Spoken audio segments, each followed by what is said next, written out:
Yeah.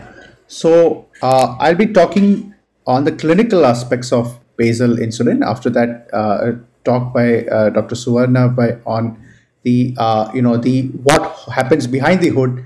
We'll be talking what happens on in your clinics or in your hospital, and we'll be seeing the practical aspects of the same in this presentation. So my talk is titled basal insulin: what, when, how, which, and how much, right? So that's the thing, and we'll be discussing the practical aspects. I'll also show you a small program we have made for calculating the basal insulin dose in Python, which will be very interesting for you to have a look. Okay, so when do you consider using insulin in a patient with type 2 diabetes? Looking at the August gathering, I'm very sure we are all very well aware about what are the indications of basal insulin, or what are the indications for insulin in general in patients with diabetes. Typically, in our practice, patients who come with HbA1c of more than 10%, or any random sugars more than 300, or postprandial sugars more than 300, or who have ketoacidosis or ketosis, or are symptomatic and have osmotic symptoms. Osmotic symptom meaning polyuria, polydipsia, weight loss. These are all signs that the patient needs insulin.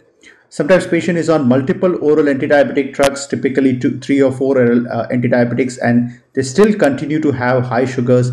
Again, in that scenario, we would be putting the patient on a basal insulin, at least to start off.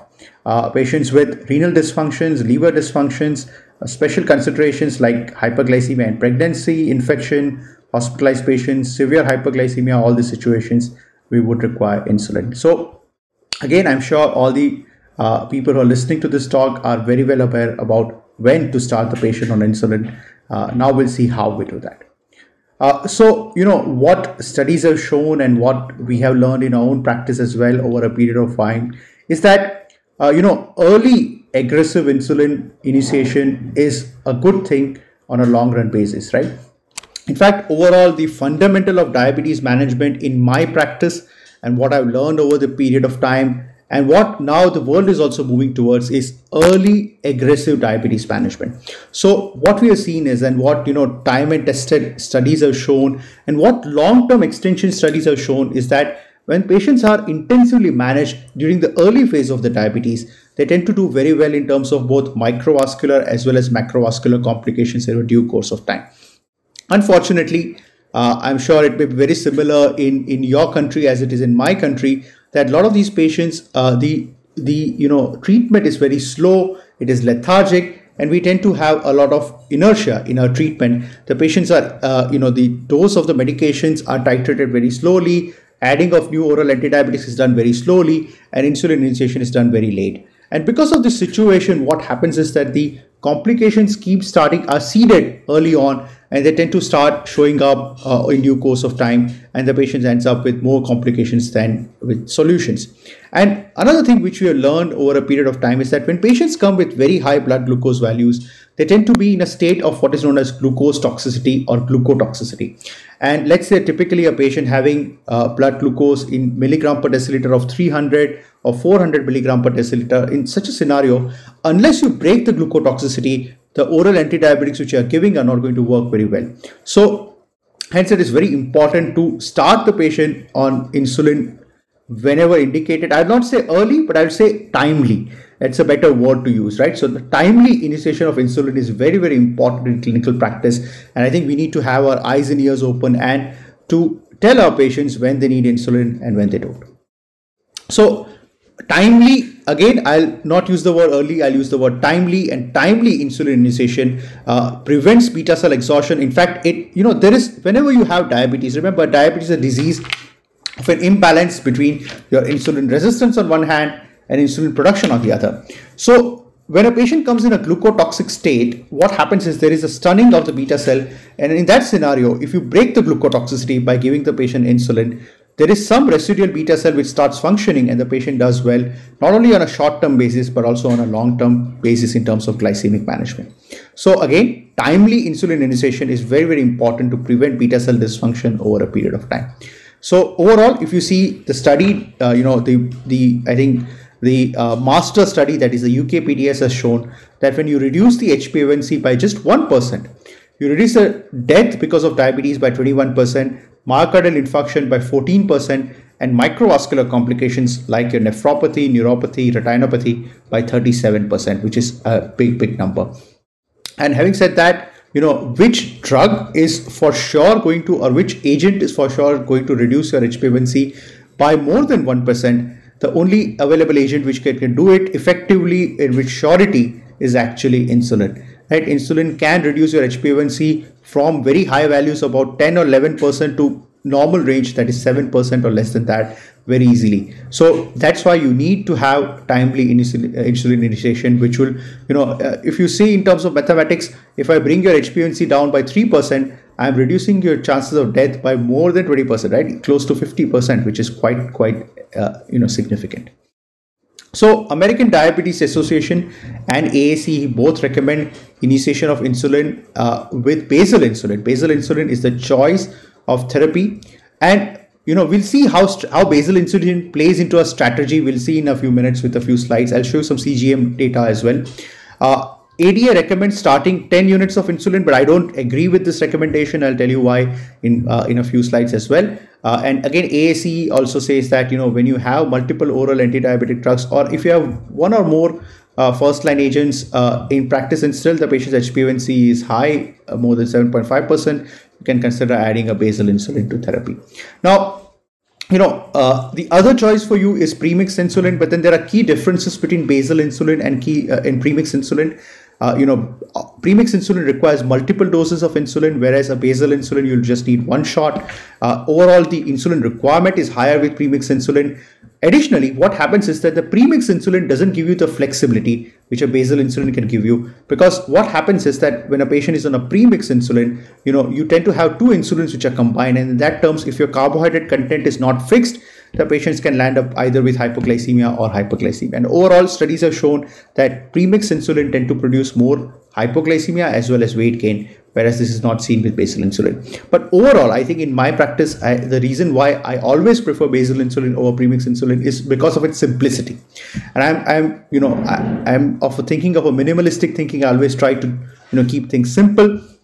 And the same holds true for my patients as well, right? If you give them a very simple single dose insulin, which they have to take once a day, and they have to titrate their insulin based on their fasting plasma glucose, it becomes very simple for their life, and for our life as well, because they are able to do it very effectively, and the results are really great.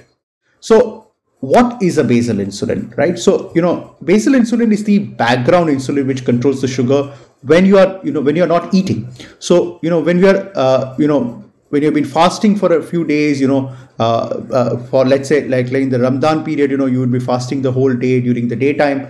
What happens to your body? And there is still some insulin which is released by your pancreas, and this insulin is the basal insulin.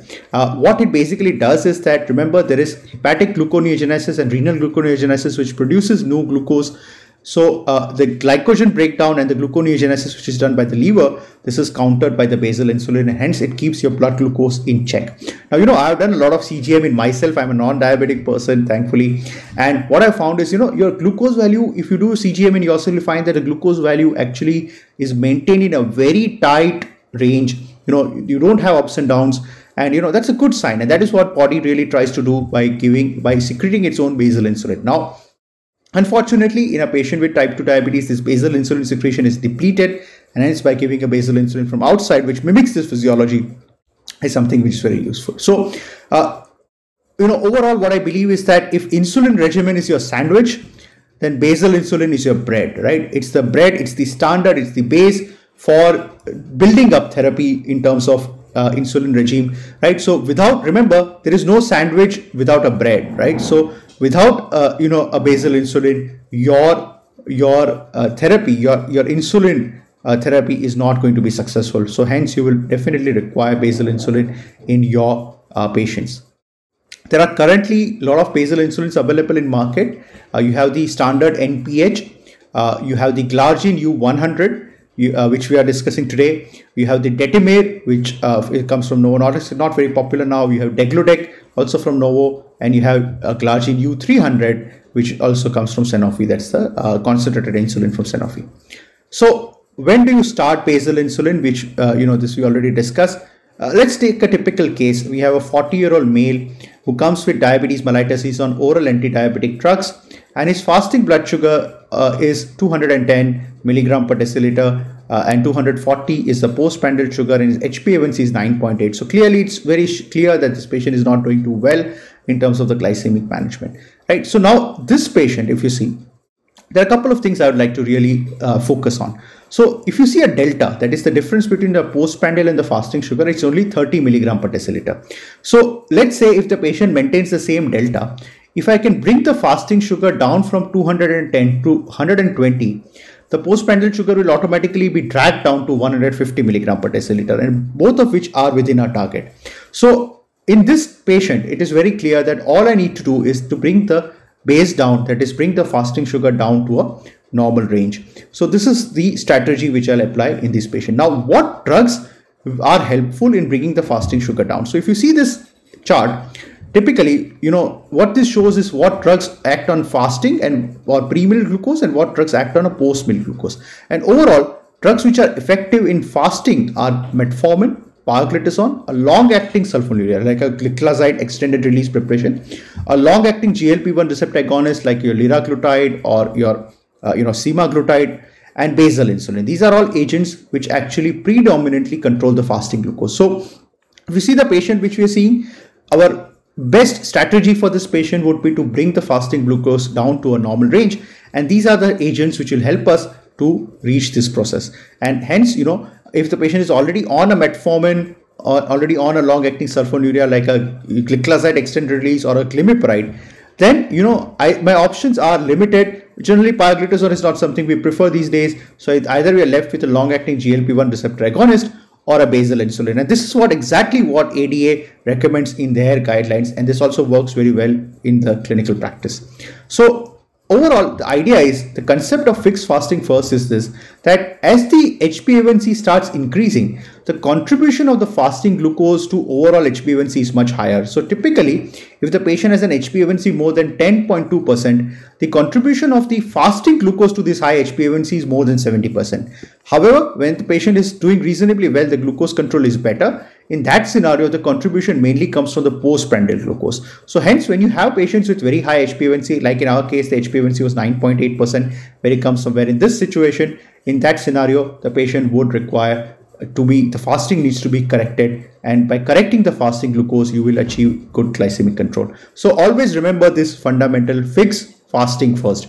If you do fix fasting first, if you are able to do that, I will guarantee you that 80% of your patients will achieve good glycemic control very easily. So fix fasting first is a mantra that you need to use in your clinical practice. So whenever you need to control the fasting blood glucose, always use basal insulin as the choice, because basal insulin does this very, very effectively and very, very smoothly. Now, how to start the basal insulin? And this is the interesting question, right? So we so far discussed, when do you start insulin? When do you start basal insulin? What is basal insulin? And what are the choices we have in terms of basal insulin? But now we'll discuss how to really do that in practice and how we'll start basal insulin. So always remember, fix fasting first. Remember this fundamental. So I'll show you a case. This is a case where the patient was started on insulin glargine. He was already on metformin and acarbose.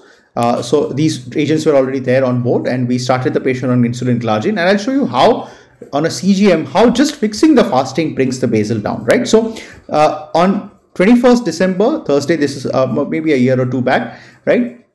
The patient was having a fasting blood glucose of 202 milligram per deciliter. Now, this is a continuous glucose monitoring. This is a AGP. So his average was 202, right? You can see this is the fasting, which is reasonably okay, right? And this is 2115 on 22nd. And what we did was started the patient on basal insulin. The patient's average fasting was close to 150 or 160.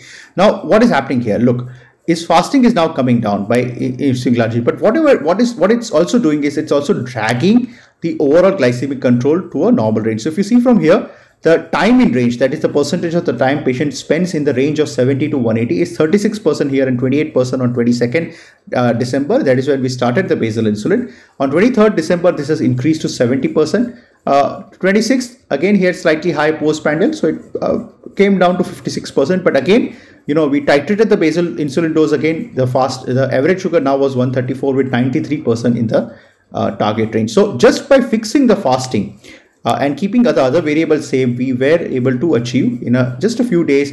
And if you see further down, again on 28 December, you are achieving a good. So except for this period of time when the post meal is still high, overall, by just bringing the base down, you are able to achieve excellent glycemic control. So this fundamental really works in almost all patients, and we have seen lots of such CGM data to show you. Unfortunately, we have limitations of time, but I'll show you just one. So the idea is that by fixed fasting first, you are able to achieve excellent glycemic control in your patients. So this is another case where the patient was on multiple oral drugs, and this patient had when the patient first came, the patient was on initially on oral drugs, but we added basal insulin, we fixed the fasting, and you can see overall entire glycemic control is now smooth. Is 100% of his glucose is within range without having any problem, right? This is another case, of course, like I said, there are many cases here. So the idea is that we need to fix the fastings first, and this works in most clinical circumstances very effectively. Now, which basal insulin to give? All the basal insulins have their pros and cons. We'll be discussing that in the next few slides. Now, if you talk about insulin glargine U100, this is the one which we use maximum in our practice, and this is a tried and tested. It is a very quick onset of efficacy. It has less cost. So we are already discussing about Biocon and how it's been doing in terms of it's an Indian company which is doing very well in bringing cost-effective therapeutics to people. And again, amongst the glargine also, this is Biocon glargine is the one which is the cheapest. Glargine amongst all the newer basal insulin analogs is one of the most cost-effective drug. The cons are sometimes it may not work for 24 hours. Remember, basal insulin is supposed to work for 24 hours. A glargine is supposed to work for 24 hours, but it sometimes may not work, and the timing of the basal insulin needs to be fixed. So let's say if the patient is taking basal insulin at 10 p.m., he or she needs to take it at 10 p.m. every day. That's the problem. It's a little challenge which is there.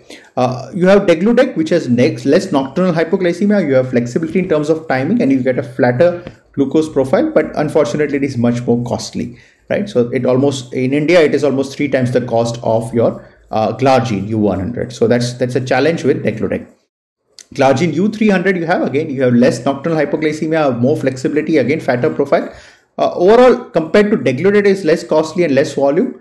But again, the problem, however, I don't find this, when U300 first came in the market, I was very excited to see this. I've been using glargine a lot for most of my career, but unfortunately, I was not very well happy with this. One of the challenges is that it requires about 5 days to reach a steady state. Hence, it has a slow onset in terms of action overall. And especially this makes it not very attractive in indoor patients where you need to control the blood glucose much more rapidly. So that is one of the challenge with use of U300 insulin. Now, how much insulin to give, right?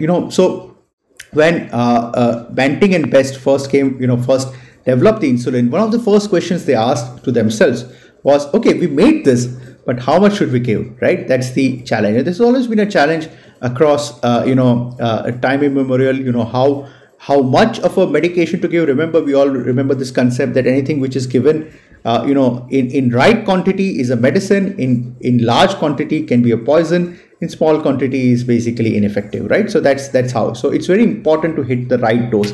And I'm a very firm believer that a lot of the time we tend to underdose our patient in terms of basal insulin, and that's why we don't achieve the targets which we so desire. So overall, what do the guidelines suggest? If you take the ADA, American Diabetes Association guidelines, typically they suggest that you should start the patient on 10 units of insulin or 0.1 to 0.2 units per day. And typically they ask you, say that you should check the fasting blood glucose and adjust the dose in about 10 by, about 2 to 4 units every day till you achieve the target glucose range. But is this the right dose of insulin? And that's a question we asked in a clinical study which we had done. This is published in Indian Journal of Endocrinology and Metabolism. So what we looked at, we wanted to see what factors determine the basal insulin dose in hospitalized patients. And, we asked several questions. So this was overall, what we found was that the mean dose of basal insulin was 25 units. So the mean basal insulin dose required was a retrospective study, and you required on an average 25 units to achieve the target glucose range. The target glucose was 90 to 130 milligram per deciliter in our patients. And then we looked at the correlation, what are the using regression analysis, and we found that the strongest correlation was with the HbA1c. So those patients who had higher HbA1c required higher dose of basal insulin compared to those patients who had lower HbA1c. Again, the BMI also did not correlate that well. So what did correlate and what was statistically significant was actually the HbA1c. So irrespective of the patient's BMI, if the patient has a higher HbA1c, the patient's insulin requirement is actually higher. And this is what we found in a clinical study. And again, overall, we did multivariate analysis looking at all the factors, and again found HbA1c and eGFR to be important parameters in this. And overall, the basal insulin requirement in those patients with HbA1c more than 8% was higher and statistically significant compared to those patients who had HbA1c less than 8%. Typically, in terms of units per kg, we use 0.4 units per kg, 4.44 units per kg in those patients with HbA1c more than 8 versus 0.29 units per kg in those with HbA1c less than 8%. Okay, so overall, there are two formulas which I generally recommend for you to use, and I'll show you the Python program which we have developed for this as well. There is one treat to target study which uses a formula that is the starting dose of basal insulin should be fasting blood glucose minus 50 divided by 10. It's a very simple formula to use. So let's say, remember, fasting blood glucose of course is in milligram per deciliter. If you convert it into millimole, you need to divide by 18, as you are very well aware. So let's say your fasting blood glucose is 200 milligram per deciliter and you subtract by 50. So that will be 150. 150 divided by 10 will be 15. So you typically start the patient on 15 units of basal insulin glargine. Remember, this is all for glargine. We are not talking about other basals. And based on a study, we we calculated the regression equation, and we found that the basal insulin dose per kg was based on HbA1c based on this equation, right? So this is what we used. Overall, if you see most cases, there is a correlation between the treat to target formula and the formula which we have. But again, our formula is dependent on HbA1c, whereas the treat to target formula is based on the fasting blood glucose. And we always claim that our formula is better, right? Okay, so like I said, this is a Python program we have created. I'll just show you this program. It's, we will perhaps, at some point of time, make this perhaps more widely available. Right now, it's just a Python script which we have made. So here, what we do is this is a basal insulin dose calculator which we have done. This is mainly used for our practice and for practice of our colleagues, but we do not we're not been distributing this so far. So what you need to do is you need to input the HbA1c value of the patient, and we ask them to add 0 if of course the value is not available. Let's say our patient's HbA1c is 9.8%. And we ask them to enter the fasting blood glucose if it's available. Again, let's say our case which we discussed at 210 fasting blood glucose, and we ask them to enter the weight of our patient. Let's say the weight of our patient is 70 kgs. So you enter this data and you get the calculation, that is the basal insulin dose we should be initiating is 25 units. Now let's say take a circumstance where the we don't have the fasting blood glucose available, so we don't have the HbA1c available, so let's put that as 0. The fasting blood glucose of the patient is, let's say, 250 and weight of the patient, let's say, is 70 kg again. So it will suggest that 20 units of basal insulin. So we have done the various reiterations and all that, and with this we recommend the starting dose of basal insulin. So this is our Python program which we have developed for this. Okay, so going ahead, then of course the question comes of how to titrate the basal insulin. And typically what we do is we ask the patient to initially start the basal insulin based on the formula which we have made. We ask the patient to check their fasting glucose daily, and they report back to us, or to either to me or to my diabetes educator or someone in my team. And typically we use WhatsApp. I don't know if WhatsApp is available in your country very freely, or but it's something we use very frequently in India. So we ask them to send their glucose values by WhatsApp, and we titrate the dose of basal insulin, typically increasing the dose by 2 to 4 units or reducing the dose by 2 to 4 units, right? So our target glucose, we try to target to bring the fasting in the range of 90 to 130 milligram per deciliter. Now, if the patient's glucose value is less than 90, we reduce the dose of basal insulin by 2 to 4 units depending on the clinical circumstance. And if the glucose is more than 130, we typically increase the dose by 2 to 4 units. So this is a study, another study which we have been doing right now. This has not been published, so far, but I'll just show you some interim data from that. This is known as basal supported oral therapy study. It's again a retrospective analysis of our data, and what we have done is that so based on this concept that in most of our patients with type 2 diabetes, we are able to achieve good glycemic control with basal insulin and oral antidiabetic. So a good smart combination of these two, we are able to achieve very good control. So typically in what's our workflow, we start the patient on insulin with oral antidiabetic drugs, so basal insulin. Typically we adjust the dose of basal insulin to achieve and the medication to achieve the target of 90 to 130 milligram per deciliter. Then we call the patient back. We put a continuous glucose monitor to fine tune, to look at the postprandial sugars and to fine tune the glucose control. And then we do a follow-up HbA1c at 3 months. So what we do is, it's a single center retrospective study, and the questions we wanted to ask was, is just correcting the fasting blood glucose, are we able to achieve the target HbA1c?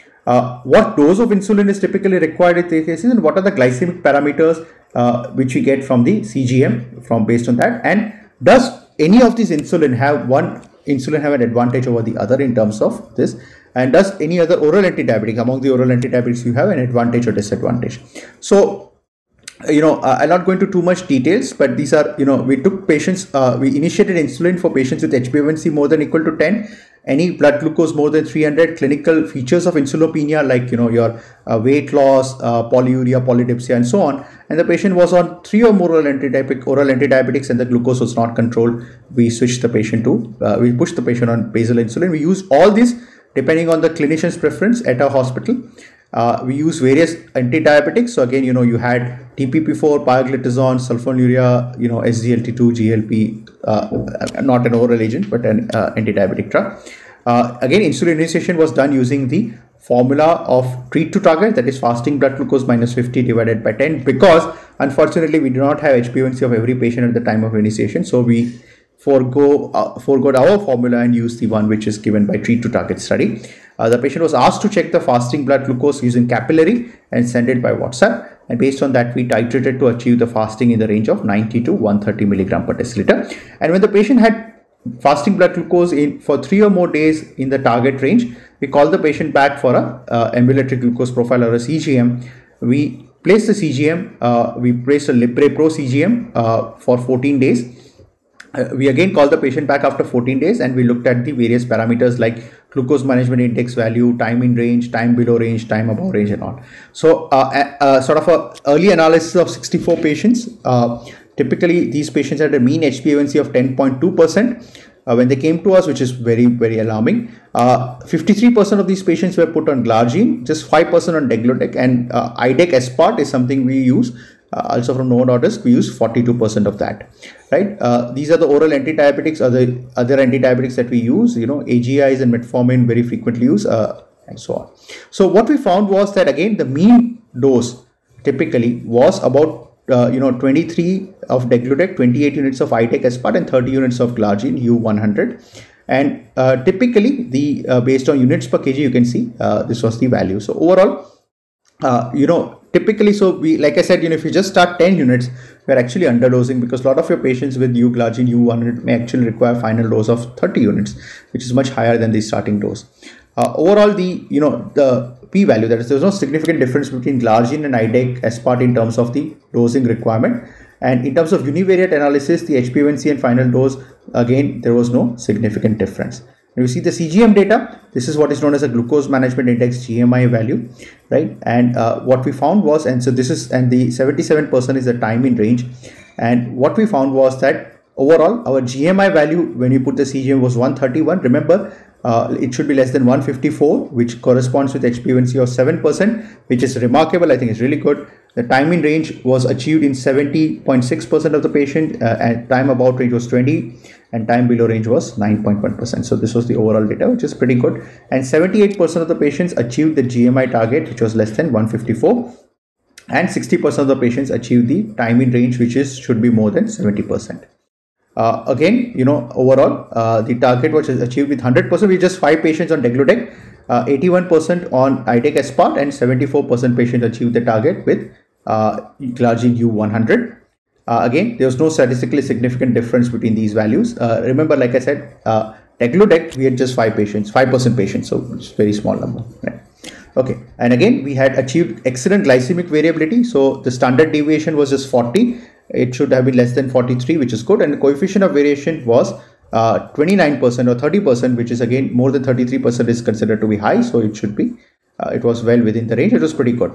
And again, in terms of these two drugs, there was, in two-tail p value, we found no difference. So whether you're using glargine or IDEC aspart, you achieved a similar glycemic variability. And in that sense, glargine is much cost effective compared to IDEC aspart, which makes it a much more effective drug. So just to summarize what we learned today and some take home messages, remember the basal insulin dose is the bread, on which you build the insulin therapy. Always remember, fix fasting first. In most of your clinical circumstances, we showed from our own study that in about, almost close to 70% of the patients, you are able to achieve the HbA1c in the target range with just fixing the fasting. There are various basal insulins available in the market, which have pros and cons. We frequently use insulin glargine U100 in our practice, quite simply because it is the most cost effective, and we come from a third world country where cost is a major problem. Most of the people are paying from their pockets, and typically the mean dose of basal insulin required in Indian patients is about 25 units. HbA1c at the initiation is the key determinant of the basal insulin dose. So, we have created this app. I'm very much into technology, and we have made this app called Notes in Endocrinology app. This app is available both for Android as well as iOS, so it's freely available. So either of the device, if you're using, you can download this app. And we also have the website for that. It's www.endocrinology.co.in. Now we put a lot of resource material for endocrinology in simple to read, understand ways. So, those of you who are really interested in endocrinology can go through this, and you will be really, it will be really helpful to you as well. So again, thank you for a patient listening, and you can follow me on Twitter. This is my Twitter link. Okay.